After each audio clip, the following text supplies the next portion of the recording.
Okay, आज हम पढ़ेंगे अबाउट पिगमेंट्स। पिगमेंट्स हमने लास्ट टाइम स्टार्ट किए थे, आज उसका पार्ट 2 पढ़ेंगे। जिस पिछले जो हमारा पिगमेंट्स का पार्ट था उसमें हमने क्लोरोफिल को खत्म किया था, if I am not wrong, ऐसा ही है ना? Yes ma'am.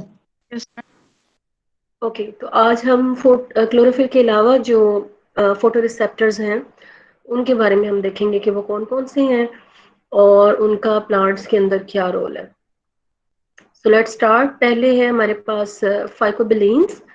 और फाइकोबिलीन्स जिनका फाइकोबिलीन यानी कि जो वर्ड है फाइकोबिलीन, इसका अपने जो ओरिजिन है ये, क्योंकि अलजी में पाए जाते हैं ज्यादा, अलगल ओरिजिन है इनका, इसीलिए फाइको का वर्ड इनके साथ जो है वो लगाया गया है। These are the straight chain और ओपन चेन, दोनों तरह के ये मौजूद होते हैं, यानी कि ओपन चेन भी हैं और इसके अलावा ये साइक्लिक फॉर्म में नहीं है। ठीक है, और कितनी है टेट्रापायरोल है। टेट्रापायरोल आपने पहले भी देखे हैं, पिगमेंट्स जो है वो टेट्रापायरोल हो सकते हैं, लेकिन these are open chain tetrapyrrole pigments. Molecules present in the eukaryotic red algae and prokaryotic cyanobacteria, यानी कि ये हायर प्लांट्स में नहीं पाए जाते फाइकोबिलीन्स। ठीक है, तो 4 तरह के फाइकोबिलीन्स ओवरऑल जो है मौजूद हैं, जिनमें से 3 जो है वो फोटोसिंथेसिस से रिलेटेड है, जो कि हायर प्लांट्स में नहीं पाए जाते, और एक जो है ऐसा फाइकोबिलीन है जो कि फोटोसिंथेसिस में पार्ट नहीं प्ले करता और उसका काम कुछ और है, लेकिन है वो फाइकोबिलीन, और वो जो है वो हायर प्लांट्स में पाया जाता है। तो जो फोटोसिंथेसिस में फाइकोबिलीन इन्वॉल्व है, जो हायर प्लांट्स में नहीं पाए जाते, उनमें आपके पास आते हैं फाइकोएरिथ्रिन, यानी कि रेड कलर वाले जो है फाइको बिलीन, जिसको दूसरा नाम जो है फाइको एरिथ्रोबिलीन भी कहते हैं। फिर ब्लू वाले फाइकोसाइनिन, जिनको फाइकोसाइनोबिलीन भी कहते हैं। और तीसरा है एलोफाइकोसाइनिन, जिसको एलोफाइकोसाइनोबिलीन भी कहते हैं। तो ये तीनों जो हैं ये आपको एल्जी एंड साइनोबैक्टीरिया में मिलेंगे, लेकिन ये हायर प्लांट्स में नहीं पाए जाते, और तीनों ऐसे फाइकोबिलीन्स हैं जो कि फोटोसिंथेसिस में अपना रोल जो है वो प्ले करते हैं।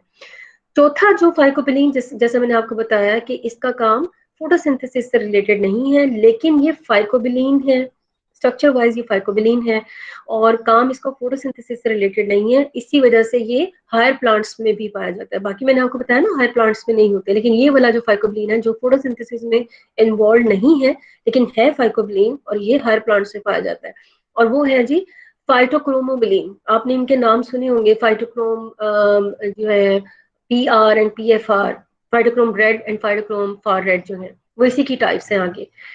सो इनका काम जो है ये फोटोसिंथेसिस तो नहीं है, लेकिन ये ग्रोथ और डेवलपमेंट ऑफ द प्लांट में अपना रोल जो है वो प्ले करते हैं। इसके अलावा के how these phycobilins are different from the pigment chlorophyll, क्योंकि क्लोरोफिल का काम भी लाइट को ऑब्जॉर्व करना है, और फाइकोबिलीन्स में का काम भी लाइट को ऑब्जॉर्व करना है। अगर हम फाइको क्रोमोबिलीन को भुला दें और एक तरफ रख लें, तो 3 जो फोटोसिंथेटिक फाइकोबिलीन्स हैं उनको अगर कंपेयर करें हम क्लोरोफिल के मॉलिक्यूल से, तो आप उनमें देखेंगे कि ये जो फाइकोबिलीन के जो स्ट्रक्चर है ये क्लोरोफिल से कैसे डिफरेंट है। नंबर 1 कि क्लोरोफिल में आपने देखा होगा कि टेट्रापायरोल जो है वो, जो टेट्रा उसकी जो रिंग्स थे नाइट्रोजन कंटेनिंग, जो चिलेशन करते थे मैग्नीशियम के साथ, वो साइक्लिक मैनर में थे, जबकि ये जो है ये ओपन चेन है। एक फर्क तो ये है, और दूसरा ये है कि क्लोरोफिल का मॉलिक्यूल डायरेक्टली किसी भी प्रोटीन के साथ बाउंड नहीं है, although it is present with associated proteins. Associated protein ये प्रोटीन के साथ मिलके रहता है, लेकिन डायरेक्टली किसी प्रोटीन का हिस्सा नहीं है, या क्लोरोफिल के मॉलिक्यूल में कोई प्रोटीन जो है as a part of its molecular structure is not present. लेकिन फाइकोबिलीन में ये दोनों चीजें पाई जाती हैं। टेट्रापायरोल भी मौजूद है, ओपन चेन है जो कि, और दूसरा ये कि इसकी अपने स्ट्रक्चर के हिस्से में जो है वो प्रोटीन भी आती हैं जो कि उसके मॉलिक्यूल का पार्ट है, उसके बगैर ये फाइकोबिलीन जो है वो कंप्लीट नहीं होते। तो in the cell phycobiliproteins are organized into large molecules, और उन मॉलिक्यूल्स को फिर हम आप ऐसी बॉडीज जिनके अंदर आप कह लें कि फाइकोबिलीन्स पाई जाती हैं, उनको हम कहते हैं कि these are phycobilisomes. These phycobilisomes are present in red algae and in the cyanobacteria. अच्छा, इनका अब्जॉर्प्शन स्पेक्ट्रा कैसा है? जैसे हमने क्लोरोफिल का अब्जॉर्प्शन स्पेक्ट्रा देखा था, इसी तरीके से इनका भी अब्जॉर्प्शन स्पेक्ट्रा हम देखते हैं। तो क्लोरोफिल का अगर आपको याद हो तो मैंने आपको बताया था कि रेड एंड ब्लू रीजन में जो है वो अपनी लाइट को अब्जॉर्ब करते हैं, लेकिन इनका आप जरा चेक करें अब्जॉर्प्शन स्पेक्ट्रा, ये जो डैश्ड लाइन है ये रिप्रेजेंट कर रही है फाइकोएरिथ्रिन को, और जो ये सॉलिड लाइन है ब्लैक कलर की, दिस वन इज रिप्रेजेंटिंग फाइकोसायनिन। तो एक तो ये कि फाइकोसायनिन फाइकोएरिथ्रिन की जो रीजन्स हैं वो भी डिफरेंट हैं कि जिनमें ये लाइट को अब्जॉर्ब करते हैं, एंड नंबर टू इसके जो है ये जिस रीजन में लाइट को अब्जॉर्ब कर रहे हैं वो रीजन है जो कि क्लोरोफिल जिनमें लाइट अब्जॉर्ब नहीं करता, क्योंकि क्लोरोफिल करता है जो है आप कहने के 700 के करीब लाइट को ज्यादा उसका अब्जॉर्प्शन मैक्सिमम वहां पे आता है, और उसके अलावा उसका अब्जॉर्प्शन मैक्सिमम जो है 500 से पहले आता है। ठीक है, तो ये अगर इसके साथ कंपेयर करें तो ये वो रीजन्स को कवर करती हैं लाइट को जो कि क्लोरोफिल जिनको अब्जॉर्ब नहीं करता और रिफ्लेक्ट बैक कर देता है। With the exceptions of the phytochromobulin, phycobilin pigments जो हैं मैंने आपको बताया कि these are exclusively found in the cyanobacteria and red algae जिनको rhodophyta के जो members हैं, और इनका काम जो है वो लाइट हार्वेस्टिंग करना है फोटोसिंथेसिस के लिए। फाइकोबिलीन्स जो है जिसमें से पर्टिकुलरली फाइकोएरिथ्रिन जो है इसको कहा जाता है कि these are useful as light harvesters of the photosynthesis. ये ज्यादा इन्वॉल्व है, मतलब ज्यादा अच्छी लाइट को फोटोसिंथेसिस के लिए ये अब्जॉर्ब करते हैं, because they absorb light energy in the green region of the visible spectrum जहाँ पे क्लोरोफिल नहीं करता। तो बाकी जो फाइकोसाइनोबिलीन है उसका कुछ रीजन आपने देखा कि वो 700 की जानिब है, तो वहां पे ओवरलैपिंग आ जाती है विद द क्लोरोफिल, लेकिन जो फाइकोएरिथ्रिन है उसका रीजन बिल्कुल डिफरेंट है क्लोरोफिल से, लिहाजा ये टोटली उस रीजन को कवर करता है जिसको क्लोरोफिल बिल्कुल भी कवर नहीं करता। सो यही रीजन है कि रेड एल्जी में आप देखते हैं कि they are sometime appears to be black, totally black. तो ब्लैक कलर की वो क्यों नजर आती हैं, है तो वो रेड एल्जी, लेकिन वो ब्लैक कलर की में क्यों नजर आती हैं, क्योंकि उनका कलर इसलिए डार्क डार्क होता है क्योंकि वो तमाम जो इलेक्ट्रोमैग्नेटिक स्पेक्ट्रम है उस फुल रेंज को वो ऑब्जॉर्ब कर लेती हैं और कोई भी लाइट को जो है वो रिफ्लेक्ट बैक नहीं करती। कुछ हिस्सा उनका क्लोरोफिल अब्सॉर्ब कर लेता है और बाकी का रहा सहा जो है वो फाइकोरिथ्रिन अब्सॉर्ब कर लेता है, लिहाजा फिर उनका कलर जो है आपको डार्क कलर का नजर आता है और वो ग्रीन या कि कोई और एक टिपिकल रेंज जो है कलर की उसको शो नहीं करता, क्योंकि वो सारे कलर्स को अब्सॉर्ब कर लेता है। बेटा आप टाइम पे क्लास में आया करें, अदरवाइज 15 मिनट्स के बाद मैं किसी बच्चे को अलाउ नहीं करूंगी। आपने आना है आए, आपने नहीं आना आपकी मर्जी है। अटेंडेंस का भी मैंने टाइम फिक्स कर दिया है, 3:30 के बाद जो लेट अटेंडेंस होगी वो अटेंडेंस काउंट नहीं होगी, और इस अटेंडेंस को मैं मार्क्स के लिए भी इंक्लूड करूंगी। और 15 मिनट के बाद आप खुद ही एंट्री मत लें, अदरवाइज मैं एंट्री नहीं करूंगी।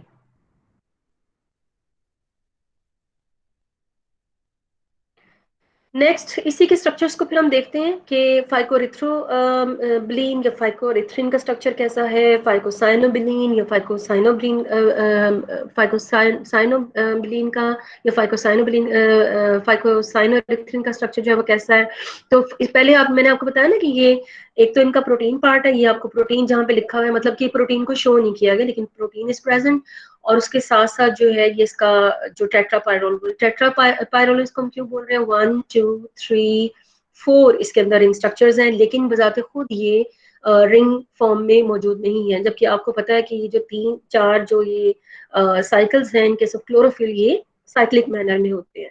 फिर जैसा आपको पहले ही बताया कि ये बजाते होते ही ओपन चेन है, तो उनकी टेल क्या होगी, तो they also don't have a tail, और टेल ना होने की वजह से ये वाटर सॉल्युबल होते हैं नेचर। और क्योंकि आपको मैंने बताया था ना क्लोरोफिल की टेल है जो कि उसको वाटर सॉल्युबल नहीं होने देती, जो कि स्ट्रिक्टली लिपिड सॉल्युबल है, जिसकी वजह से क्लोरोफिल जो है वो वाटर में आप एक्सट्रैक्ट नहीं कर सकते। तो फाइकोरिथ्रिन को आप वाटर में एक्सट्रैक्ट कर सकते हैं। इसके अलावा इसकी जो अब्जॉर्प्शन की रेंज है that is ranging from 500 to 650, जो मैं आपको पहले ही दिखा चुकी हूँ। नेक्स्ट है फाइकोसाइनिन और फाइकोसाइनोबिलीन। फाइकोसाइनोबिलीन का जो इसका स्ट्रक्चर भी बिल्कुल आपने नोट कर सकते हैं फाइकोरिथ्रोबिलीन जैसा ही है, वैसे ही 4 जो हैं वो आपके पास रिंग्स हैं, इसके साथ एक प्रोटीन एसोसिएटेड है, और इसकी जो रेंज है वो 620 से लेके 642 तक की जो रेंज है उसको ये लाइट को ये अब्जॉर्ब करता है, और स्ट्रक्चर भी मिलता जुलता ही है, और अब्जॉर्प्शन रेंज भी आप कहने के कुछ हद तक जो है ओवरलैप करती है।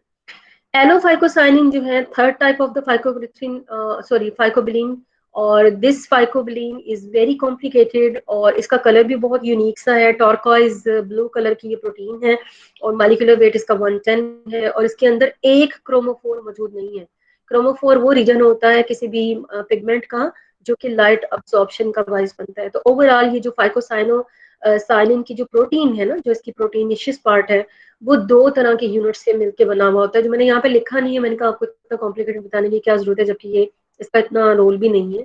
तो अल्फा और बीटा यूनिट से मिलकर बनी होती है, और अल्फा के भी फर्दर 3 यूनिट्स होते हैं और बीटा के भी आगे फर्दर 3 यूनिट्स होते हैं। ए अल्फा 3 बीटा 3 से आप इसके प्रोटीन पार्ट को रिप्रेजेंट कर सकते हैं, और हर एक अल्फा और बीटा के साथ जो है एक क्रोमोफोर अटैच होता है। तो ओवरऑल एक मॉलिक्यूल जो है एलोफाइकोसाइनिन का, उसके अंदर 6 क्रोमोफोर जो है वो पाए जाते हैं, ठीक है।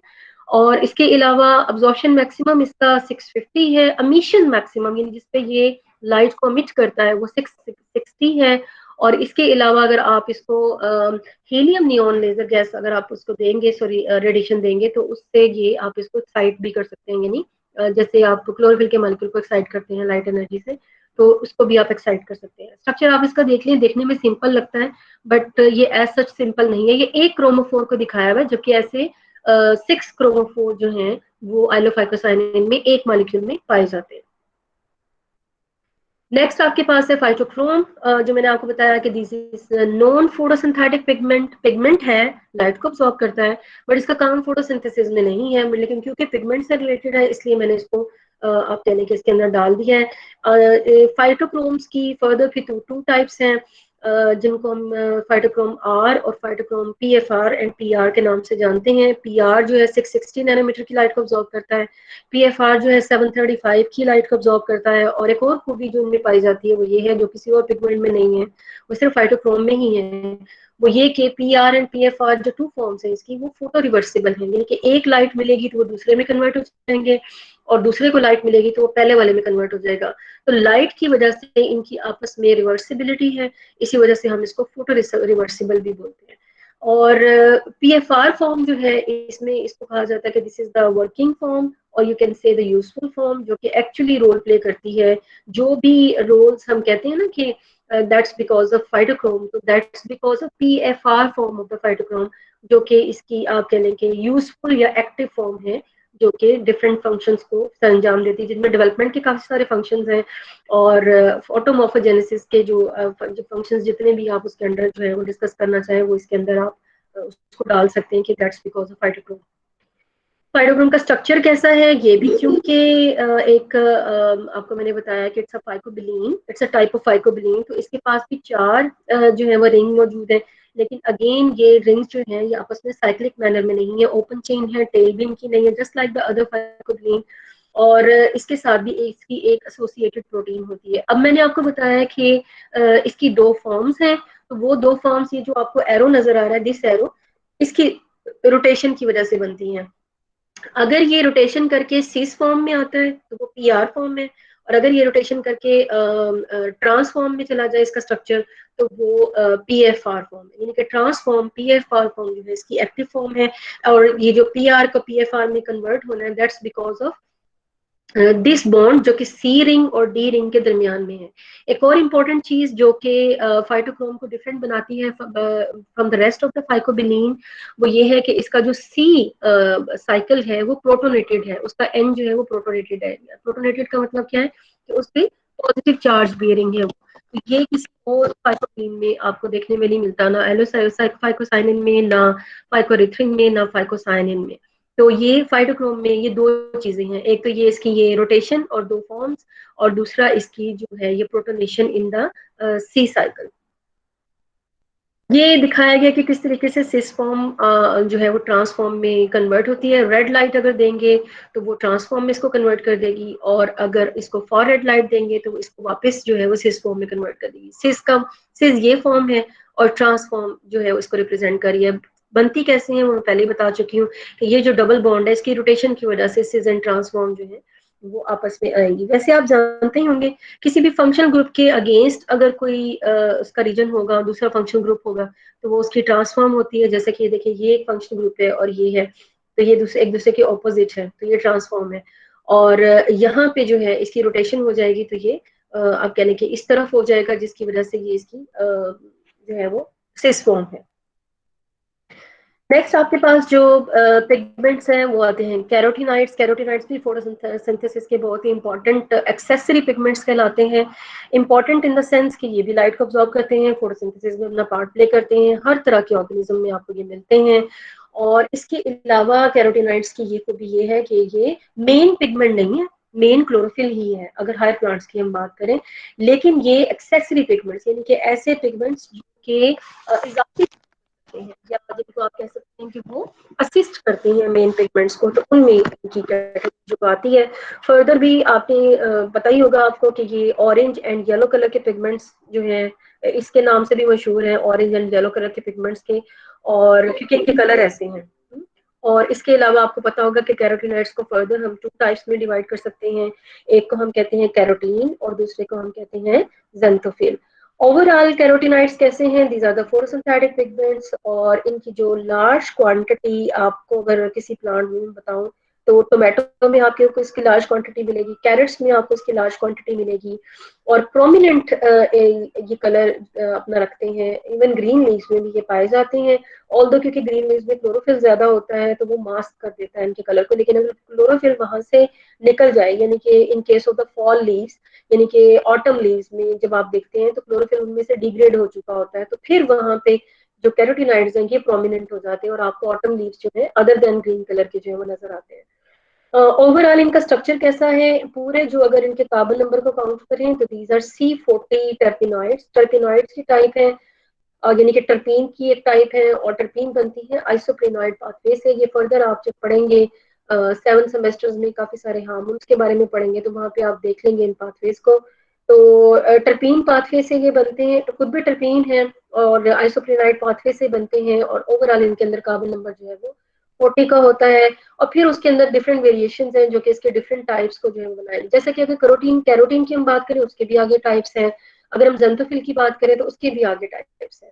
तो कैरोटीनॉइड्स का जो प्रोमिनेंट फीचर है वो ये है कि ये हाइड्रोकार्बन है, सिंपली हाइड्रोकार्बन है, हाइड्रोजन है और उसके अंदर कार्बन है, और इसी वजह से क्योंकि हैं ही हाइड्रोकार्बन मेनली, तो इसी वजह से ये वाटर सोलेबल नहीं होते, ये लिपिड सोलेबल होते हैं, और या तो ये क्लोरोप्लास्ट की मेम्ब्रेन में पाए जाते हैं, और या फिर आप जानते ही हैं कि क्लोरोप्लास्ट के अलावा अगर किसी जगह पे ये पाए जाते हैं तो क्रोमोप्लास्ट में ये प्रोमिनेंटली पाए जाते हैं। कंसंट्रेशन ऑफ द पिगमेंट जो है इन द क्रोमोप्लास्ट वो बहुत कम से बहुत ज्यादा हाई, यानी कि इतनी ज्यादा भी हो सकती है कि ये क्रिस्टलाइन फॉर्म जो है ये अपनी बना सके। कैरोटीनॉइड्स को एज ए टोल्ड यू दो हिस्सों में आप डिवाइड कर सकते हैं। कैरोटीन जो कि जिनको आप कभी समझ लें कि ये नॉन ऑक्सीजनेटेड कैरोटीनॉइड्स हैं, और जेंथोफिल जो कि ऑक्सीजनेटेड कैरोटीन्स है, यानी कि कैरोटीन जो है उनमें से ऑक्सीजन अगर ऑक्सीजन मौजूद है तो वो कैरोटीन है, ऑक्सीजन को सॉरी ऑक्सीजन मौजूद नहीं है तो वो कैरोटीन है, उसी के अंदर ऑक्सीजन डाल दें आप उसके स्ट्रक्चर में तो वो जेंथोफिल को बना देंगे। कैरोटीन को भी फर्दर आप फर्दर पिगमेंट्स में डिवाइड कर सकते हैं, जैसे बीटा कैरोटीन है, अल्फा कैरोटीन है। कैरोटीन की सबसे ज्यादा जो प्लांट्स में पाई जाने वाली जो टाइप है वो बीटा कैरोटीन होती है। अल्फा कैरोटीन जो है वो माइनर है फॉर्म, और बीटा कैरोटीन जो सबसे ज्यादा वो पाई जाती है हाई प्लांट्स में। और इसके अलावा दोनों ही बीटा कैरोटीन और अल्फा कैरोटीन जो है ये दोनों ही इनका स्ट्रक्चर ऐसा है कि इनके जो मॉलिक्यूल जो है वो साइक्लाइजेशन यानी कि साइकिल्स जो है वो मौजूद है, अभी मैं दिखाऊंगी आपको इसका स्ट्रक्चर। उसके अलावा आपके पास आ जाती हैं गैमा प्रोटीन कैरोटीन, और lycopene is also kind of carotene. ये ऐसे हैं जिनमें से एक में बिल्कुल भी कोई साइक्लिक जो है स्ट्रक्चर नहीं पाया जाता, और एक में एक एंड जो है उसमें साइकिल होता है और दूसरे एंड में साइकिल नहीं होता। ये मैं भी आपको दिखाती हूँ। देन उसके बाद कैरोटीनॉइड्स की जेंथोफिल की टाइप है जो कि ऑक्सीजनेटेड है, जैसे कैरोटीन की काफी टाइप्स है ऐसे जेंथोफिल की भी हैं, जिनमें आपने नाम सुने होंगे ल्यूटिन का मे भी, और जियाजेंथिन, ये दोनों ही जेंथोफिल के टाइप है, और दोनों ही रिजेंबल करती हैं अल्फा कैरोटीन और बीटा कैरोटीन के साथ। कैसे, ये भी मैं आपको अभी डायग्राम में दिखाती हूँ। और क्लोरोफिल की तरह बीटा कैरोटीन जो है वो क्लोरोप्लास्ट में प्रोटीन के साथ ही एसोसिएट होकर रहती है, यानी कि इनके अपने अंदर जो है वो प्रोटीन नहीं होती, लेकिन ये क्लोरोफिल की तरह प्रोटीन के साथ मिलके रहती है। और बीटा कैरोटीन जो है वो स्ट्रॉन्गली एब्जॉर्ब करती है ब्लू रीजन में, और इसके अलावा ये ट्रिपलेट जो क्लोरोफिल है एक्साइटेड क्लोरोफिल उसको भी क्विंच यानी कि उसमें से भी एनर्जी को ऑब्जॉर्व करने की सलाहियत रखती है। यही वजह है कि बीटा कैरोटीन के बारे में कहा जाता है कि ये प्रोटेक्ट करती है क्लोरोफिल को फोटो ऑक्सीडेशन से, यानी कि लाइट ज्यादा होने की वजह से जो डैमेजिंग इफेक्ट आते हैं ना, उनको हम कहते हैं फोटो ऑक्सीडेशन, उनकी ऑक्सीडेशन हो जाती है स्ट्रक्चर्स की, तो क्लोरोफिल को ये फोटो ऑक्सीडेशन से बचाती है। तो इस तरीके से आप कह सकते हैं कि कैरोटीनॉइड्स एज वेल एज कि उनका रोल एसेसरी पिगमेंट्स में है, इसके अलावा इनका काम प्रोटेक्शन में भी आ जाता है, यानी कि ये जो इम्पोर्टेंट पिगमेंट्स हैं जिनके बगैर फोटोसिंथेसिस मुमकिन नहीं है, उनकी ये प्रोटेक्शन भी करते हैं, अलॉन्ग विद दैट कि उनको लाइट अब्सॉर्ब करके उनको एनर्जी दे।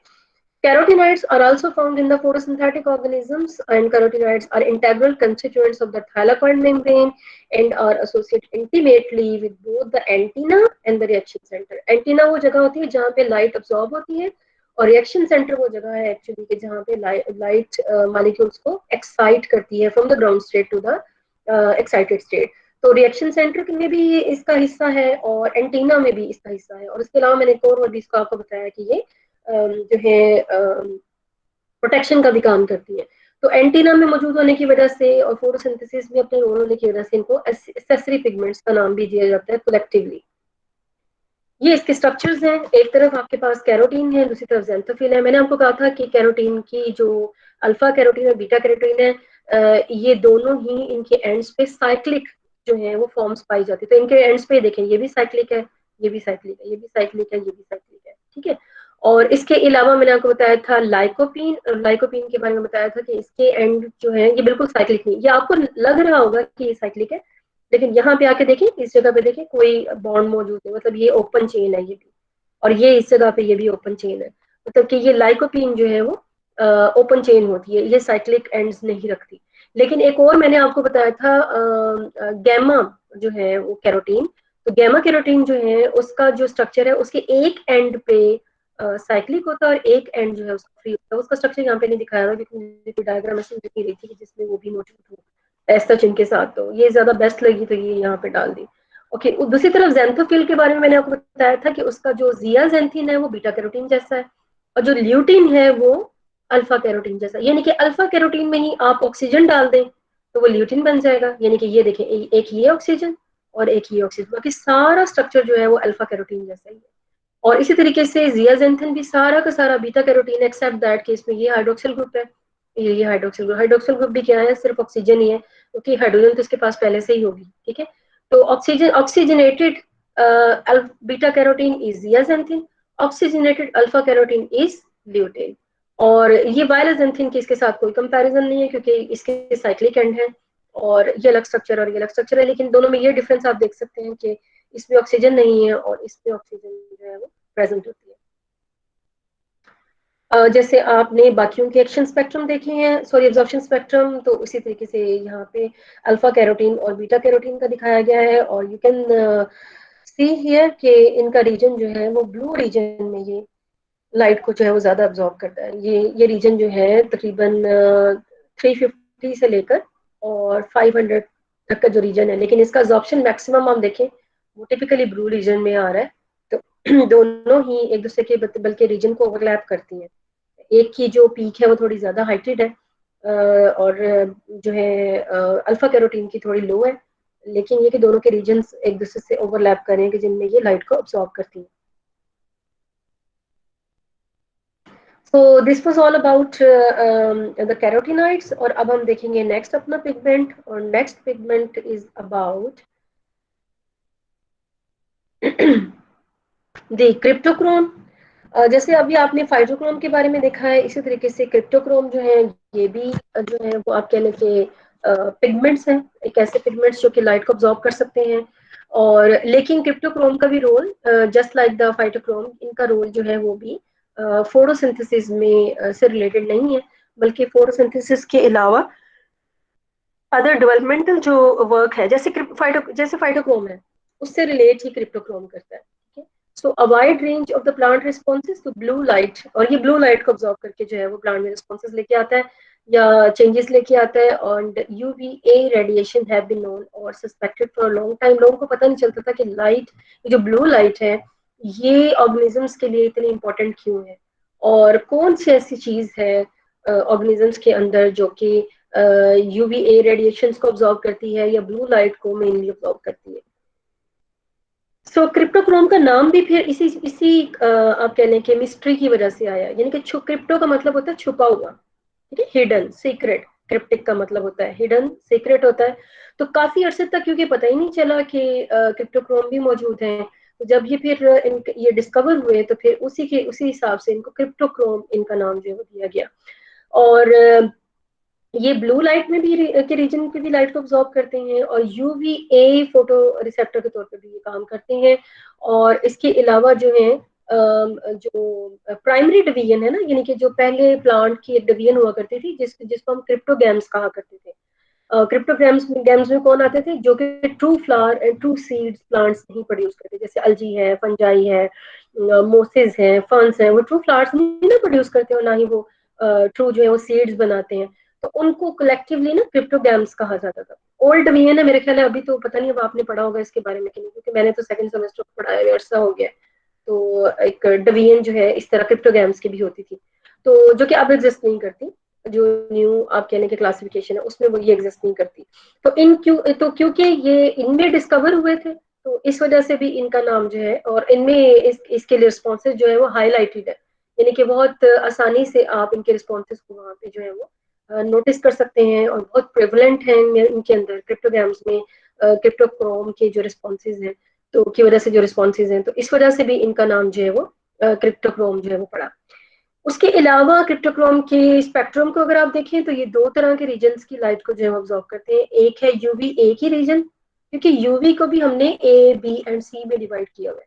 तो यूवी ए का जो रीजन है ना 320 से 400 नैनोमीटर, उसको जो है वो क्रिप्टोक्रोम जो है वो ऑब्जॉर्व करते हैं। और सेकंड रीजन जो ये ऑब्जॉर्व करता है वो 400 से 500 नैनोमीटर की जो लाइट है उसको इस ऑब्जॉर्व करने की सलाहियत जो है वो क्रिप्टोक्रोम में वो मौजूद है। क्रिप्टोक्रोम में जस्ट लाइक द जो फाइटोक्रोम है, इसके अंदर भी क्रोमोफोर्स होंगे, ठीक है, प्रोटीन प्लस क्रोमोफोर्स होंगे। इसके जो क्रोमोफोर्स हैं क्रिप्टोक्रोम के, वो आप कह लें कि तीन तरह के, ओवरऑल उनको फ्लेविन कहते हैं, मतलब क्रोमोफोर्स को ओवरऑल फ्लेविन कहते हैं, लेकिन फ्लेविन की भी आगे तीन तरह के टाइप्स हैं। एक है राइबोफ्लेविन, और बाकी जो दो हैं वो डेरिवेटिव हैं राइबोफ्लेविन के। एक तो बजाते खुद राइबोफ्लेविन है ना, दूसरा है फ्लेविन मोनोन्यूक्लियोटाइड, एफएमएन के नाम से आप इसको जानते हैं, और तीसरा है फ्लेविन एडेनिन डाइन्यूक्लियोटाइड, एफएडी के नाम से आप इसको जानते हैं। ये दोनों ही आप इससे फैमिलियर होंगे, आपने रेस्पिरेटरी चेन में जी स्कीम में इनका नाम जो है वो सुना होगा। तो ये इसी वजह से आप देख सकते हैं कि इनका काम जो है वो, सॉरी, रेस्पिरेटरी चेन में आप इनका नाम सुना होगा, ये जी स्कीम में तो उसका हिस्सा नहीं है। सो आप देख सकते हैं कि इनका काम जो है वो एज सच लाइट को ऑब्जॉर्व करके और वो फोटोसिंथेसिस वाला नहीं है। तो क्रिप्टोक्रोम का काम भी, जैसे मैंने आपको पहले बताया कि ये डेवलपमेंटल इनके जो आप कहने के जो रूल्स हैं उनमें ये आते हैं। और फ्लेविन जो है ये दो तरीकों से प्लांट में आप इसको देख सकते हैं, फ्री फॉर्म में भी ये पाया जाता है और प्रोटीन के साथ एसोसिएटेड फॉर्म में भी होता है, जैसे कि एक नॉर्मल फाइकोबिलीन्स है फाइटोक्रोम जिनमें आ जाता है, तो उस तरह भी ये पाया जाता है। और अगर ये प्रोटीन के साथ एसोसिएटेड फॉर्म में पाया जाए तो फाइकोबिलीन की तरह, तो फिर हम इसको फ्लेवोप्रोटीन कहेंगे, और अगर ये फ्री फॉर्म में हो तो फिर हम इसको फ्लेविन बोलते हैं। तो फ्लैविन्स जो है इनका फंक्शन जो है वो फोटो रिसेप्टर्स जो है probably constitutes a very small portion of the larger pool, मतलब लाइट अब्जॉर्प्शन के लिहाज से अगर इसको देखें तो ये बहुत ही कम इसका रोल है। मेन इसका रोल जो है वो और कामों में है, जैसे सेलुलर ऑक्सीडेशन रिडक्शन रिएक्शन में इसका काम जो है वो ज्यादा प्रोमिनेंट है as compare to being absorbent of the light and being the part of the photosynthesis. Flavin में से राइबोफ्लेविन जो मेन टाइप है जिसके फर्दर आगे डेरिवेटिव्स है, उसका स्ट्रक्चर ऊपर दिखाया हुआ है, और यू कैन सी हियर कि इसके पास तीन जो है वो रिंग्स हैं, ए बी सी, और फिर इसके बाद एक बी के साथ एक साइड चेन भी मौजूद है जिसको नॉर्मली हम आर से रिप्रेजेंट कर देते हैं। और कहा यह जाता है कि राइबोफ्लेविन का स्ट्रक्चर जो है ना वो टेरिन, जो कि एक बहुत ही प्रिमिटिव टाइप की जो आप कह लें कि स्ट्रक्चर है या प्रिमिटिव टाइप का क्रोमोफोर है, जो कि प्रोकैरियोट्स का हिस्सा है, ये उसमें पाया जाता है। ये नीचे टेरिन का स्ट्रक्चर है, ऊपर जो है ये राइबोफ्लेविन का स्ट्रक्चर है। तो राइबोफ्लेविन को कहा जाता है कि ये टेरिन इससे ही डिराइव्ड हुआ है, यानी कि किसी जमाने में ये टेरिन नहीं था, जो कि एवोल्यूशनरी चेंजेस से होता हुआ फिर ये राइबोफ्लेविन बन गया, ठीक है, क्योंकि इसका जो इसकी जो रिंग्स है ना B and C, specially B and C, ये दोनों अगर आप देखें तो ये बिल्कुल टेरिन से जो है वो मिलते जुलते ही हैं। अरेबिडोप्सिस में क्रिप्टोक्रोम की अगर हम बात करें तो डिफरेंट ऑर्गेनिजम्स में क्रिप्टोक्रोम के जीन्स जो है वो डिफरेंट है। जैसे अरेबिडोप्सिस में दो जीन्स इसके लिए जो है कहा जाता है कि वो क्रिप्टोक्रोम के हैं। एक क्रिप्टोक्रोम 1 क्राई 1 उसको बोलते हैं, दूसरा क्रिप्टोक्रोम 2 यानी क्राई 2 जीन्स। इसी तरीके से टोमेटो में दो नहीं है, तीन है जो कि फोटो रिसेप्टर के तौर पे काम करते हैं। मोसिस और फर्न्स में मोसिस में भी दो हैं, लेकिन फर्न्स में जो है 5 जीन है जो कि क्रिप्टोक्रोम को बनाते हैं। तो इस तरीके से क्रिप्टोक्रोम डिफरेंट ऑर्गेनिजम्स में पाया जाता है, डिफरेंट टाइप्स ऑफ प्लांट्स में पाया जाता है, लेकिन उनकी जो जीन्स है उनमें वेरिएशंस है कि आया वो दो है, तीन है या 5 है। ठीक है। इसी तरीके से इंटरेस्टिंगली जो क्राई 1 का जो क्रोमोफोर का स्ट्रक्चर है, क्रोमोफोर, उसको कहा जाता है कि ये इसकी जो एक्टिविटी है, ये क्राई 1 का जो स्ट्रक्चर को जब जो मैंने यहाँ पे दिखाया नहीं है, ये आप पढ़ लेंगे कहाँ पे जाके 7 सेमेस्टर के फाइटोक्रोम के चैप्टर में ये मैं पढ़ाऊंगी आपको। तो यहाँ पे मैंने नहीं डाला, फिर वो याद करने के पॉइंट ऑफ व्यू से बताना पड़ता है कि आप ये करो, ये वो ना करो, तो उसको इसलिए मैंने डाला नहीं है यहाँ पे। लेकिन क्राई 1 का जो स्ट्रक्चर है, ये फोटोलाइएज एक आप कह लें कि एक फ्लेवोप्रोटीन है जिसका काम है प्रोकैरियोट्स में यूवी की वजह से अगर कोई अगर कोई डीएनए में कोई डैमेज आ जाता है ना, तो यूवी लाइट के रिस्पॉन्स में वो इसको रिपेयर करते हैं। मतलब माइक्रोबियल डीएनए को रिपेयर करने के लिए फोटोलाइएज जो है वो इस्तेमाल होता है। और जो क्राई 1 प्रोटीन है ना, इसका स्ट्रक्चर फोटोलाइएज के साथ बिल्कुल मिलता जुलता है। ऐसा लगता है कि फोटोलाइएज की ही डेरिवेटिव जो है वो क्रिप्टोक्रोम 1 जो है उसकी प्रोटीन है। दोनों में फर्क ये है कि फोटोलाइएज के पास दो क्रोमोफोर हैं, एक उसके पास फ्लेविन है और दूसरा उसके पास टेरिन है। लेकिन क्रिप्टोक्रोम 1 जो है ना, इसके पास एक है एफएडी यानी कि वो जो कि फ्लेविन ही है, और दूसरा यहाँ पे तो लिखा हुआ है कि वो डिस्कवर नहीं हुआ, लेकिन ये अब डिस्कवर हो चुका है, और ये है MTHF उसको हम बोलते हैं, मिथाइलेटेड टेरिन ही आप बोल लें, लेकिन उसका स्ट्रक्चर जो है वो एफएडी से मिलता जुलता ही है। मतलब कि आप यूं समझ लें कि चाहे फोटोलाइएज की क्रोमोफोर है, चाहे वो क्रिप्टोक्रोम के क्रोमोफोर है, दोनों के जो क्रोमोफोर्स हैं उनकी स्ट्रक्चर आपस में मिलते जुलते हैं या वो टेरिन से ही डिराइव्ड है। ठीक है। और टेरिन किसका क्रोमोफोर है? वो है फोटोलाइएज जो प्रोटीन है जो कि माइक्रोबियल डीएनए में जो है वो पाई जाती है, तो उसका ये क्रोमोफोर है। क्रिप्टोक्रोम के बारे में ये भी कहा जाता है कि दीज आर द साइक्लोप्लाज्मिक प्रोटीन्स, और इनका जो मास है वो 75 किलो डाल्टन का होता है। और ये प्लस फाइटोक्रोम्स, ये दोनों मिलकर जो है ना वो फोटोमॉर्फोजेनेसिस के जो काम है, यानी कि जैसे फोटो पीरियडिक डिपेंडेंट कंट्रोल है फ्लावरिंग का, स्टिमुलेशन है लीफ एक्सपेंशन की, इनहिबिशन है स्टेम की, तो इनमें इनका रोल है। नेक्स्ट हमारे पास जो पिगमेंट है दैट इज फोटोट्रोपिन। और फोटोट्रोपिन की भी जैसे आपने क्रिप्टोक्रोम के बारे में पढ़ा है, इसी तरीके से फोटोट्रोपिन के भी दो जीन्स हैं जो कि रेप्टोप्सिस में देखने में मिलते हैं। एक है फोटोट्रोपिन 1 PHOT1 और PHOT2 फोटोट्रोपिन 2। ठीक है। ये फोटोट्रोपिन के दो जीन्स हैं जो कि अरेबिडोप्सिस में पाए जाते हैं, just like the cryptochrome 1 and cryptochrome 2। Phototropin जो है ये भी फोटो रिसेप्टर्स हैं, लेकिन इनका काम भी फोटोसिंथेसिस में नहीं है, फोटोमॉर्फोजेनेसिस में भी नहीं है, बल्कि इनका काम जो है आप कह लें कि ये जो फोटोट्रोपिज्म होता है ना प्लांट्स के अंदर, लाइट के रिस्पॉन्स में जो आप कह लें कि मूवमेंट होती है, उसके अंदर कहा जाता है कि फोटोट्रोपिन्स जो है मेनली इनका काम होता है। और ये 120 किलो डाल्टन के ये फोटो रिसेप्टर्स हैं, और इसका ये लोकलाइज करते हैं प्लाज्मा मेम्ब्रेन में, ये पाए जाते हैं। मतलब ये क्लोरोप्लास्ट वगैरह पे नहीं होते, प्लाज्मा मेम्ब्रेन में होते हैं। ठीक है। और phototropin are not involved in the photomorphogenic responses and they इनके म्यूटेंट से स्टडी किया गया है कि देयर आर टू जीन्स, और दोनों का काम जो है वो ओवरलैप करता है रेगुलेशन जो है फोटोट्रोपिज्म, यानी कि फोटोट्रोपिज्म में फोटोट्रोपिन 1 भी फोटोट्रोपिन 2 भी, ये दोनों ही फोटोट्रोपिज्म का काम जब करते हैं तो इनका फंक्शन जो है वो ओवरलैप करता है। They also play important role in optimizing the photosynthetic efficiency. जैसे रेगुलेशन जो है, मतलब फोटोसिंथेसिस में डायरेक्टली इन्वॉल्व नहीं है, लेकिन फोटोसिंथेसिस की एफिशिएंसी को ये इन्फ्लुएंस कर सकती है। किस तरीके से? जैसे कि opening of the stomata with for the entry of carbon dioxide. इसके अलावा क्लोरोप्लास्ट की movement within the cell, जिस तरफ ज्यादा लाइट हो उस तरफ ज्यादा क्लोरोप्लास्ट जो है सेल में मूव कर जाए। और इसके अलावा फोटो इनहिबिशन से जो है लाइट की ज्यादा एक्सेस लाइट जब प्लांट पे पड़ती है तो उसकी वजह से मैंने आपको अभी पीछे भी बताया कि उसकी वजह से डिस्ट्रक्शन हो सकती है, फूड ऑक्सीडेशन हो सकती है। तो उससे बचाने के लिए भी मूवमेंट ऑफ द क्लोरोप्लास्ट को ये पॉसिबल करती है विद इन द सेल, और इस तरह से बनाती है कि उनका स्ट्रक्चर जो है वो लॉस ना हो और उनमें फोटो इनहिबिशन ना हो।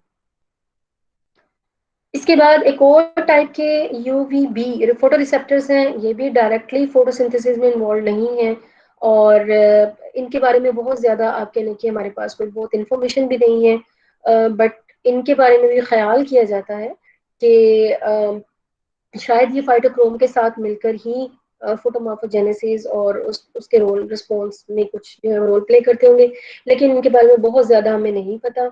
और प्लांट्स के कुछ ऐसे रिस्पॉन्सेज जैसे कि एंथोसायनिन की फॉर्मेशन है यंग माइलो सीडलिंग में, सोरगम वल्गेर में, और suspension culture in parsley and carrot में इनको देखा गया है। They have action spectrum peak 290 nanometre, और अगर इससे ज्यादा 350 नैनोमीटर से ज्यादा की अगर लाइट आप देंगे तो उसमें ये काम करना छोड़ देंगे, क्योंकि इसीलिए इनका नाम भी यूवीबी फोटो रिसेप्टर्स है।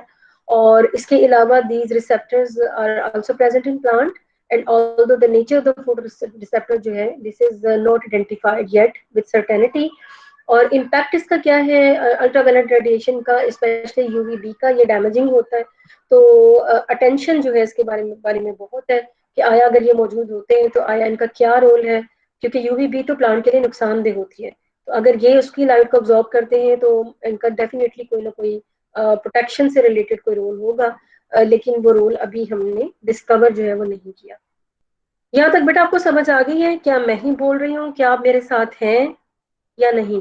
कि मुझे Yes, काफी देर ma'am. से कोई रिस्पॉन्स नहीं मिला, तो मुझे ऐसे लग रहा है जैसे मैं बोल रही हूँ और एट द एंड मुझे पता चलेगा कि आप सब लोग जा चुके हैं और मेरा कनेक्शन लॉस्ट हो चुका है, क्योंकि एक दफा मेरे साथ ये बहुत बुरा हो समझ चुका आ है पहले भी। आ रही है फिर। बिल्कुल समझ आ रही है, कोई क्वेश्चन नहीं है यहाँ तक? हाँ जी, कोई क्वेश्चन नहीं पूछना यहाँ तक? कोई क्वेश्चन नहीं है माइंड में?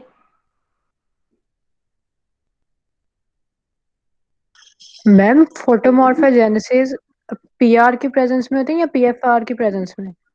पीएफआर से होती है बेटा, मैंने आपको बताया तो है कि पीएफआर जो है वो इसकी यूजफुल फॉर्म है। ठीक है, पीएफआर पीआर पीएफआर में कन्वर्ट होती है, पीआर पीएफआर जो है वो करवाती है फिर डिफरेंट फंक्शंस जो कि फाइटोक्रोम से रिलेटेड हम कहते हैं कि उसमें होते हैं। Okay ma'am. हाँ जी, और कोई क्वेश्चन? समरीन अंबर, यस मैम। क्वेश्चन पूछना है? मैम मैंने क्लास मेरी लेट ज्वाइन हुई थी, तो जो अब तक आपने पढ़ाया उसकी समझ आ गई है, कोई क्वेश्चन नहीं है। ओके ओके, फातिमा है यहाँ पे? फातिमा आसिफ? नहीं, यस फातिमा मैम। आसिफ तो नहीं होगी, फातिमा लतीफ। हाँ जी, यस मैम, मैम समझ आ रही है, बाकी कोई बाद में क्वेश्चन पूछना है? मैम अभी तक तो समझ आ रही है, फिर बाद में अगर सारा पढ़ेंगे एक दफा तो फिर ज्यादा क्लियर हो जाएगा। ओके चलिए ठीक है, फिर हम कंटिन्यू रखते हैं अगर आपको समझ आ रही है तो। अभी were talking about the rest of the pigments, जिसमें हमने यूवीबी फोटो रिसेप्टर के बारे में पढ़ा है।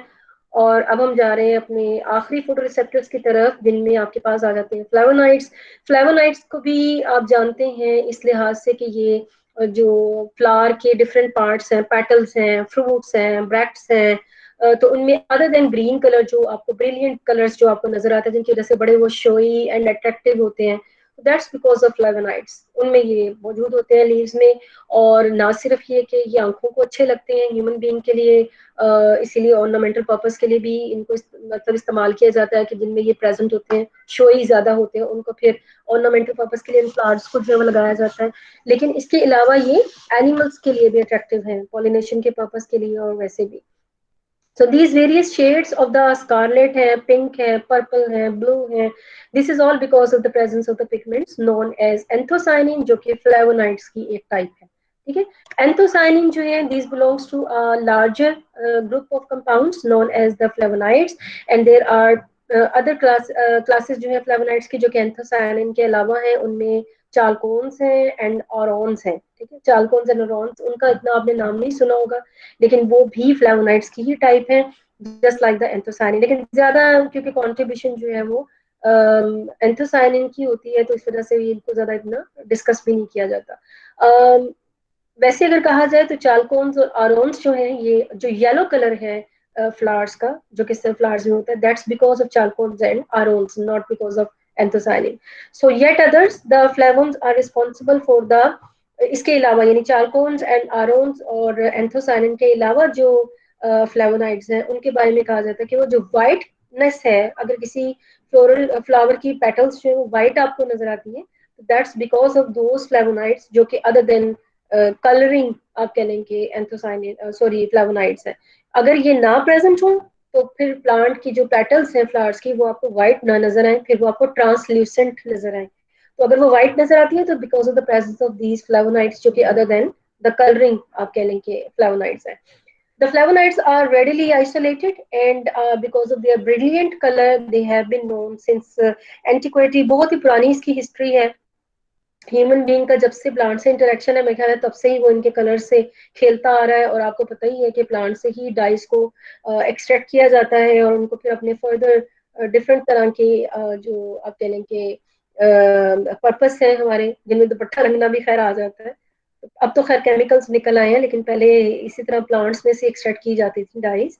तो क्योंकि इसका जो ये डाइस का सोर्स भी थे फिर, तो इनका इस्तेमाल जो है वो बड़े पुराने वक्तों से जो है ये ह्यूमन हिस्ट्री में जो है ये मौजूद है। और ये अलग बात है कि बाकियों की निस्बत फ्लेवोनाइड्स को जो है बहुत अच्छे से स्टडी किया गया, क्योंकि उनका इस्तेमाल बहुत पुराना है ना, तो इस वजह से इनको स्टडी भी बहुत अच्छा किया गया। और केमिस्ट्री वालों ने अच्छा खासा जो है इस पर रिसर्च की हुई है, और अब तो इसके स्ट्रक्चर और हर चीज के बारे में बहुत वेल नोन है। लेकिन हम इस पे फोकस इसलिए ज्यादा नहीं करते क्योंकि इसका रोल जो है वो ज्यादा एंथोसायनिन पे फोकस करते हैं, बट बाकी फ्लेवोनाइड्स को इतना ज्यादा फोकस नहीं करते क्योंकि वो फिर उनका अदर रोल्स आ जाते हैं जो कि मेन फोटोसिंथेसिस से रिलेटेड नहीं है। फ्लेवोनाइड्स जो है, इनके अगर स्ट्रक्चर देखें तो these are the derivatives of the basic composition, जिसको आप रिप्रेजेंट कर सकते हैं C6 C3 C6, यानी कि पहले 6 कार्बन, फिर 3 कार्बन और फिर 6 कार्बन। अगर इसकी डायग्राम में आपको दिखाऊं तो कुछ इस तरह की बनती है वो 6 कार्बन का रिंग, फिर 3 carbon in straight chain and then फिर 6 कार्बन का रिंग। तो C6 C3 C6 के पैटर्न के इनका स्ट्रक्चर होता है। और ये भी अब दिखाई देती हूँ साथ में कि जो इसका अब्जॉर्प्शन है, जैसे कि यहाँ पे एंथोसायनिन प्लागोनिन की एग्जांपल दी हुई है। Pelargonin is a type of anthocyanin, is a kind of anthocyanin, तो उसकी एग्जांपल दी हुई है और उसका ये एब्जॉर्प्शन स्पेक्ट्रम आपको दिखाया हुआ है, that is ranging from 450 to 5 almost 550 तक जो है वो जा रहा है। और इसकी मैक्सिमम एब्जॉर्प्शन जो है वो 500 नैनोमीटर की रेंज में जो है वो शो हो रही है। और little bit it is also absorbing the spectrum in the region before 300, यानी कि जिसको आप कहने के यूवी की रेंज में जो है वो चला जाता है। तो थोड़ा सा वहां पे भी एब्जॉर्प्शन है, और मेनली जो है ये 500 की रेंज में इसकी जो पीक है वो वहां पे डेवलप हो रही है। इसके अलावा जो है आप कह लें कि जो एंथोसायनिन जो है, इनका एक और इस्तेमाल भी है, और वो इस्तेमाल ये है कि एंथोसायनिन जो है कि पीएच के हिसाब से अपना कलर भी चेंज करते हैं। तो इस लिहाज से भी ये इम्पोर्टेंट है। अगर आपने किसी भी सोल्यूशन को देखना हो कि वो न्यूट्रल है, एसिडिक है, या वो बेसिक इन नेचर है, तो एंथोसायनिन की दो टाइप्स है, एक को हम कहते हैं एंथोसायनिडीन और दूसरे एंथोसायनिन। तो ये दोनों ही आप कह लें कि इंडिकेटर्स हैं डाइस के, अगर आपने चेक करना है कि उनकी पीएच कैसी है। फॉर एग्जांपल जो साइनिडीन है वो अपना कलर चेंज कर लेती है फ्रॉम रेड टू वायलेट अगर आपकी जो सोल्यूशन की पीएच जो है वो न्यूट्रल हो। और अगर वो जो है अल्कलाइन सोल्यूशन हो तो वो रेड से फिर ब्लू कलर जो है वो डेवलप कर लेती है। तो रेड से ब्लू कलर डेवलप होगा तो अल्कलाइन होगा। रेड कलर अगर रिटेन करेगा तो वो एसिडिक होगा, यानी कि उसकी पीएच लो है। अगर वायलेट कलर डेवलप होगा तो वो न्यूट्रल है, अगर ब्लू कलर डेवलप होगा तो वो अल्कलाइन है। तो इस तरीके से एंथोसायनिन को यूज भी किया जा सकता है फॉर द यू कैन से कि डिटेक्शन के लिए कि आया जो सोल्यूशन की पीएच है वो क्या है। Deep violet extract of the boiled, ये रीजन है कि जो कुछ सब्जियां जिनके बड़े प्यारे से कलर होते हैं और आप उनको सैलेड के तौर पे, फ्रेश सैलेड के तौर पे इस्तेमाल करते हैं, जैसे कि रेड कैबेज है, उसको फ्रेश सैलड के तौर पे इस्तेमाल किया जाता है। बट अगर आप उसको बॉयल कर लें ना अल्कलाइन वाटर में, तो वो सारी की सारी जो है उसका कलर जो है वो ब्लू ग्रीन कलर में जो है वो उसको डेवलप कर देगा। मतलब उसका रेड कलर जो खत्म हो जाएगा, वो ब्लू ग्रीन कलर हो जाएगा। और ये जो ब्लू ग्रीन कलर है, एक तो ये कि अल्कलाइन मीडियम हमने पहले ही उसको अल्कलाइन मीडियम में डाला है, तो वो उसका कलर तो डिफरेंट होना ही था। और blue colour indicating the alkaline medium as well as उसको एक अच्छी रेड कैबेज से एक बेसुरी, या जिसे कहते हैं पंजाबी में बेसवादी जो है वो उसमें कन्वर्ट कर देगा, जिसको देखने को भी दिल करेगा, खाने को तो क्या दिल करना है। सो अदर रोल्स क्या है एंथोसायनिन के? These are present in the leaves of the cultivar, जैसे कि मैपल में ये पाए जाते हैं। और ये मैपल उनकी लीव्स में ये एपिडर्मिस के जो सेल्स है ना, उनके वैक्यूल्स में ये स्टोर होते हैं। अच्छा, एपिडर्मिस के सेल्स में वैक्यूल में अगर स्टोर होंगे और ये लाइट को ऑब्जॉर्ब कर रहे हैं, तो क्या फिर इसका इसका मतलब ये है कि मैपल लीव्स के जो मेसोफिल का टिश्यू है, उसके अंदर जो फोटोसिंथेसिस हो रही है उसको ब्लॉक कर रहे हैं, क्योंकि ऊपर से ये लाइट को ऑब्जॉर्व कर रहे होंगे 400 टू 500 रेंज। एक तो ये कि जो इसकी रेंज है लाइट को ऑब्जॉर्व करने की, दैट्स ओनली बिटवीन 475 टू 560, यानी 500 की रेंज ज्यादा है इसकी। तो ये तो वैसे ही प्लांट को चाहिए ही नहीं होती। आपको तो पता है फोटोसिंथेसिस में blue and red light is more important. एक तो ये है। दूसरा ये कि इनकी जो प्रेजेंस है इन द अपर लेयर, यानी कि आप यूँ समझ लें कि एपिडर्मल सेल्स में वैक्यूल्स में इनकी प्रेजेंस होना, एक तो ये कि ये फोटोसिंथेसिस में कोई रखना नहीं डालती लाइट को ऑब्जॉर्ब करके, other than blue and red. एक तो ये इसका फायदा है। और दूसरा ये कि यहाँ वहां पे अगर ये मौजूद होती है, तो ये बल्कि फोटोसिंथेटिक जो मशीनरी है उसको ये महफूज कर सकती है फोटो ऑक्सीडेशन से। और यूवीबी लाइट में भी मैंने आपको दिखाया कि वहां पे भी कुछ हिस्सा जो है ये अब्जॉर्ब करती है उसका। तो आप यूं समझ लें कि ये नेचुरल सनस्क्रीन है प्लांट्स के लिए, ग्रीन एल्जी के लिए, साइनोबैक्टीरिया के लिए। ये सनस्क्रीन के तौर पर इस्तेमाल होता है, जो कि जो मुजरे सेहत आप कह लें कि जो वायलेट अल्ट्रा वायलेट रेडिएशन है, उनसे ये प्लांट को बचाता है, उनके लिए प्रोटेक्शन का काम देता है। और फिर शोई तो है ही, यानी कि जहां जहां पे ये होगा तो वहां पे ये पॉलिनेशन में भी इस्तेमाल होगा, और वैसे भी भला लगेगा आंखों को। पैटर्न भी इसके बड़े खूबसूरत होते हैं। काफी सारे प्लांट्स ऐसे हैं जिनमें जैसे कोलियस का प्लांट है, उसको भी अगर आप देखें तो ऑर्नामेंटल पर्पज के लिए ये इस्तेमाल होता है। और इसे दो रंगे, यानी कि दो रंगे इसके जो है वो लीव्स होते हैं, मार्जिन पे कुछ होता है और सेंटर में कुछ होता है, तो बड़ा अच्छे इसके पैटर्न बनते हैं और बड़ा खूबसूरत लगता है ये लगा हुआ लॉन्स वगैरह में। एंथोसायनिन की जो आप कहने के प्रोडक्शन है, इसको कहा जाता है कि ये सम टाइम लाइट से तो ये बनता ही है और यूवी से भी ये बनता है। लेकिन इसके अलावा ये भी देखा गया है कि अगर ये किसी प्लांट में मौजूद नहीं है ना, तो अगर उसमें न्यूट्रिएंट की डेफिशिएंसी हो, जैसे कि नाइट्रोजन की अगर डेफिशिएंसी हो जाए, फॉस्फोरस की डेफिशिएंसी हो जाए, और या लो टेम्परेचर का अगर प्लांट सामना करे, तो उस सूरत में भी एंथोसायनिन की प्रोडक्शन बढ़ जाती है प्लांट में। In other words you can से कि एंथोसायनिन जो है वो स्ट्रेस इंडिकेटर भी है। Stress indicator of low nutrient in case of nitrogen and phosphorus, and stress indicator in case of low temperature। लो हो या ज्यादा हो, हर सूरत में, दोनों ही सूरतों में वो प्लांट के लिए जो टेम्परेचर है वो स्ट्रेस के लिए, स्ट्रेस के तौर पे काम करेगा। So at least one group of the flavonoids, जिनको आइसोफ्लेवोनाइड्स कहा जाता है, उनके बारे में ये भी ख्याल कि एक तो ये फायदा हो गया ना एंथोसायनिन का, एक ये कि फ्लेवोनाइड्स की एक और टाइप जिसको आइसोफ्लेवोनाइड्स कहा जाता है, उनके बारे में ये मशहूर है कि वो एंटी माइक्रोबियल एक्टिविटीज सर अंजाम देते हैं। नॉर्मली ऐसे केमिकल्स जो कि किसी भी ऑर्गेनिज्म में एंटी माइक्रोबियल, प्लांट्स में for example anti microbial activity कर सकें, यानी कि बैक्टीरियल इन्फेक्शन को रोक सके, उन केमिकल्स को हम कहते हैं फाइटोलैक्सिन्स।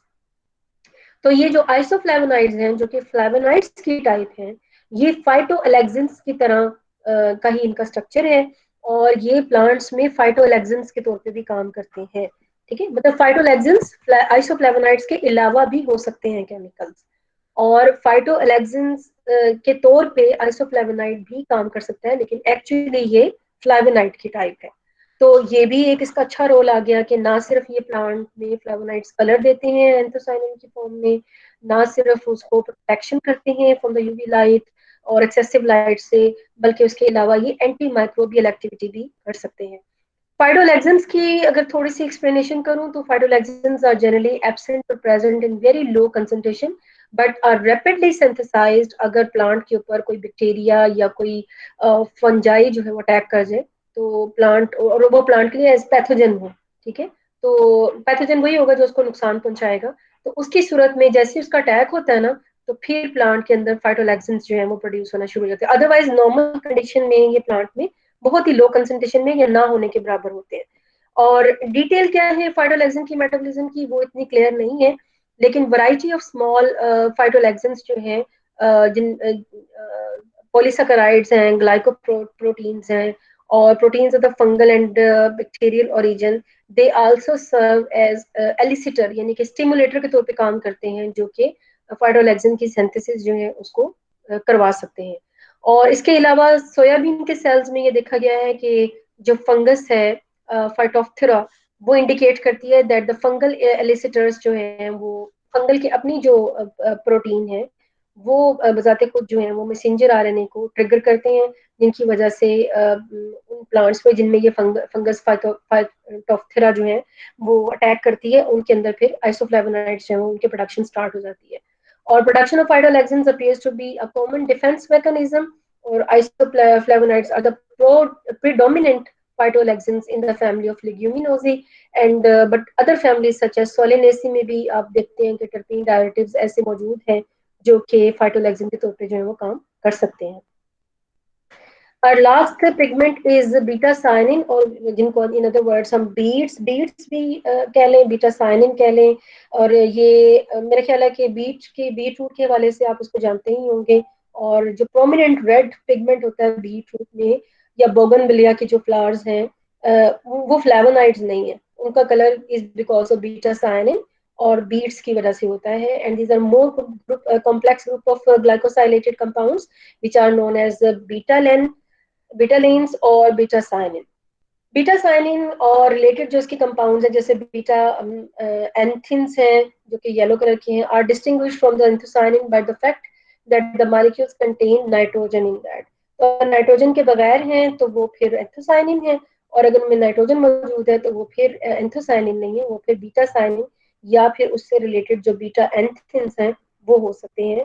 और अगर अगर येलो कलर जो है वो मौजूद है प्लांट में और उसका स्ट्रक्चर देखा जाए और उसमें नाइट्रोजन नहीं है, तो फिर आप कह लें कि वो जो है वो बीटा साइनिन है, और अगर मौजूद है तो फिर वो एंथोसाइनिन है। They appears to be restricted to a small group closely related families, बहुत ही कम फैमिलीज में ये पाई जाती हैं, जैसे कि चिनोपोडियल्स में भी ये पाया जाता है। इसके अलावा गूस फुट है, कैक्टस है, पोर्टुलेका है, इनकी फैमिलीज में ये पाए जाते हैं। And are not known to produce anthocyanin. इन फैमिलीज में अगर आप देखें तो वो एंथोसाइनिन बनाने की सलाहियत उनमें नहीं है, तो उनमें अगर ये कलर पाया जाता है तो ये that's because of betacyanin and beets. That's all about pigments. और ये एक खुलासा है पिगमेंट्स का कि कौन कौन सी टाइप्स हैं पिगमेंट्स की और वो कहाँ कहाँ पाई जाती हैं। आपने क्लोरोफिल ए के बारे में पढ़ा, बी के बारे में पढ़ा, सी के बारे में पढ़ा, डी के बारे में पढ़ा। आप आगे उनकी अक्रेंस लिखी हुई है, ए और बी हायर प्लांट्स में पाए जाते हैं, सी एंड डी जो है वो आपको अल्जी में पाए जाते हैं। स्पेसिफिकली सेइंग क्लोरोफिल डी जो रेड अल्जी में पाया जाता है, और क्लोरोफिल सी जो है ये डायटम्स और ब्राउन अल्जी में होता है। अल्फा कैरोटीन यानी कि कैरोटीनॉइड्स की टाइप्स हैं जिनमें अल्फा कैरोटीन जो है वो हायर प्लांट्स में भी होता है, अल्जी में भी होता है। बीटा कैरोटीन जो है वो भी बहुत सारे प्लांट्स और अल्जी में पाया जाता है। फाइकोसाइनोबिलीन्स जो हैं ये ब्लू ग्रीन और सम रेड अल्जी में पाए जाते हैं, हायर प्लांट्स में नहीं होते। फाइकोएरिथ्रोब्लिन्स ये भी अल्जी में पाए जाते हैं जिनमें ब्लू ग्रीन अल्जी यानी साइनोबैक्टीरिया और रेड अल्जी आ जाती हैं। बैक्टीरियल क्लोरोफिल ए जैसा कि नेम इंडिकेट कर रहा है, ये ऐसा क्लोरोफिल ए है जो कि बैक्टीरियल है, यानी जिसका स्ट्रक्चर मैंने आपको समझाया था। तो दैट्स वाई आप आसानी से बता सकते हैं कि ये बैक्टीरिया में पाया जाता है, लेकिन उनमें भी specifically purple and green bacteria में ये पाया जाता है। बैक्टीरियल क्लोरोफिल बी जो है वो सम पर्पल बैक्टीरिया में पाया जाता है, तमाम में नहीं पाया जाता।